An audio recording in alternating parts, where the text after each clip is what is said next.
What's up, y'all? Welcome back to the next segment of For the Love of the Game podcast. I'm Tim. Thank y'all for tuning in as always. If you haven't subscribed, please subscribe, hit that like button. Your support is much appreciated. I want to talk about the Oklahoma City Thunder. Last night, they defeated the Boston Celtics 127 to 123. Shai Gilgeous-Alexander had 36, 6 and 7. Chet Holmgren had 14, 3 and 7. And Josh Giddey had 23, 8 and 6.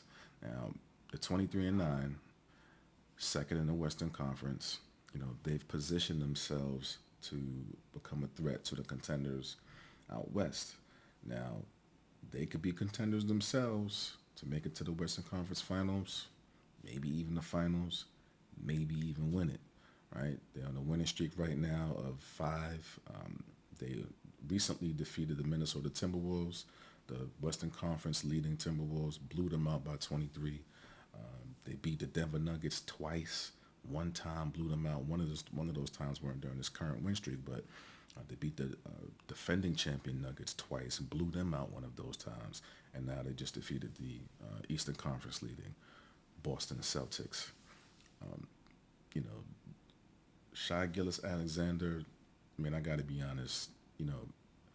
Prior to last year, last year he was an All-Star, made the All NBA team, but prior to last year, I can't say that I was watching him like that. I mean, I knew of him obviously, but once I did start watching him, his game is not it's not flamboyant, right? He's highly skilled. He can shoot three. He can get into the lane, dish the ball. He got a nice turnaround jump shot. But what intrigued me about him is he's deceptively fast, right? Like when you watch him play, he doesn't look super fast. Not to me, he doesn't look super fast. And sometimes it even looks like the defenders are a little bit confused because they can't really gauge how fast he really is. But once he makes his move, he gets by his defender pretty easily. And when he gets around the basket, he's crafty with the ball too. So those are a couple things I like about Shai Gilgis Alexander's game. He's averaging about 31 right now, shooting 54% from the field, 33% from three. But what I really want to talk about, when I watch Oklahoma City Thunder success, is I think about the organization, right? Sam Presti, the executive VP, general manager, and why more organizations don't model themselves after the strategy that they're using instead of trying to build a super team. Now, obviously, you know, the business of basketball starts to enter now, and can affect the integrity of the game, the integrity of winning, the integrity of trying to go after a championship, right? Because it is still a business, $1 billion business. You still have to put people in seats, understandable, but it all depends on the owner, right? You look at a team like the Knicks.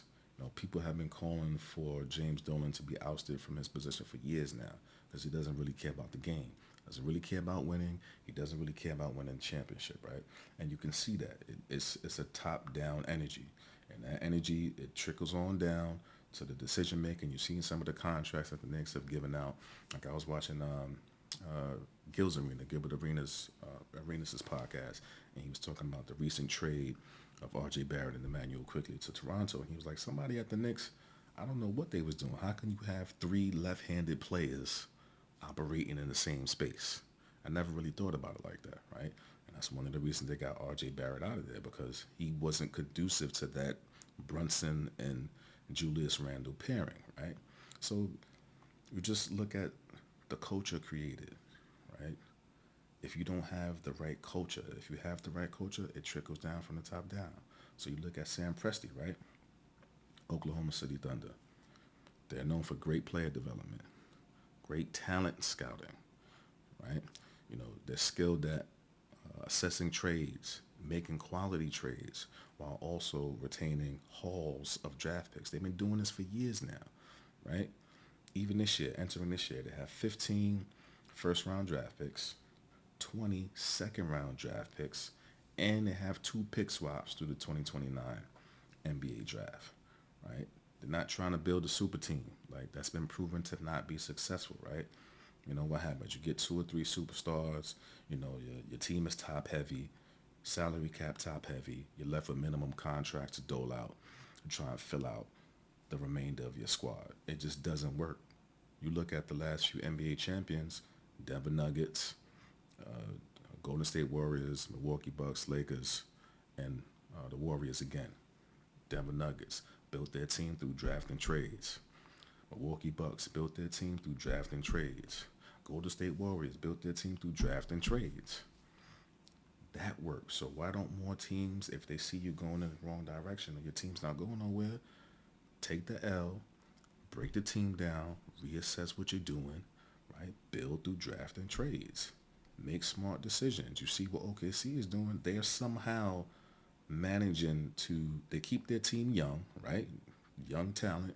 They somehow manage to make trades, make all these different moves, and still retain and even gain more draft capital. The amount of picks I just said they have to start the season, right? So if you start to build that type of culture from the top down, it trickles down to the coach, down to the players. They have a team full of young, talented players. Most young guys, they come in the league, they want to assert themselves, right? Not this team. Everybody understands their position. Everybody understands their role. They're accepting of their roles. Everybody knows who the star is. They're buying into the coach's scheme and strategy, his philosophy. Everybody's buying in. There's a togetherness.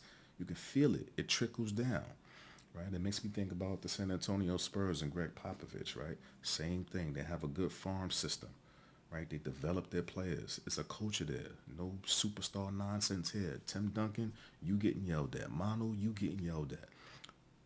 Tony Parker, you getting yelled at. So everybody's getting yelled at. Everybody's accepting of that. The culture, the standard has been set. Same thing at OKC. The standard has been set. So I don't understand. I mean, I know it's a business, like I said, and other teams, other owners, maybe they don't care as much, right? It's more about the business as opposed to, putting the actual work in to be more strategic and come up with a way to build a winner, right?